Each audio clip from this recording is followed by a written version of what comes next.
Pada usia 5 tahun ayahnya meninggal. Pada usia 16 tahun ia berhenti sekolah. Pada usia 17 tahun dia kehilangan pekerjaan. Di antara usia 18 sampai ke 22 tahun ia menjadi kondektur kereta api dan gagal. Setelah itu ia mencoba bergabung dengan tentara dan ternyata gagal juga. Tak berhenti di situ, kemudian ia mendaftar di sekolah hukum dan ia ditolak. Mencoba mencari peruntungan lain dengan menjadi penjual asuransi dan dia gagal lagi. Dan di usia yang ke-19 ia menjadi seorang ayah. Pada usia ke-20 istrinya meninggalkan dia dan mengambil bayi perempuannya. Lalu ia menjadi seorang koki dan mencuci piring di sebuah kafe kecil.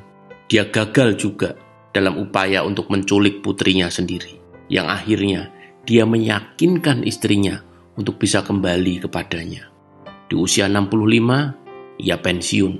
Di hari pertama pensiunnya, ia mendapatkan cek dari pemerintah senilai $105 atau uang sekarang sekitar $1,5 juta. Dengan cek $105 itu, ia merasa bahwa pemerintah tidak dapat mencukupi akan kebutuhan hidupnya. Akhirnya, ia memutuskan untuk bunuh diri karena merasa tidak layak hidup lagi. Dia merasa menjadi seorang yang selalu gagal. Dia duduk di bawah pohon, menulis niatnya untuk bunuh diri. Tapi akhirnya, dia mengurungkan niat itu. Dan sebaliknya, ia menulis sebuah resep masakan.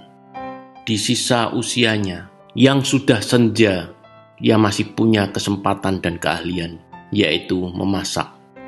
Singkat cerita, ia meminjam $87 kepada temannya untuk membuat ayam goreng. Lalu ia berjualan dari pintu ke pintu dan awalnya ia ditolak lebih dari 1000 kali dan akhirnya ada satu rumah yang mau membeli masakannya. Ingat, di usia 65 ia sudah menyiapkan niat untuk bunuh diri.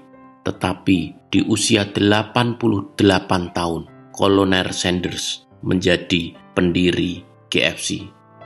Ia menjadi bilioner dari usaha KFC-nya.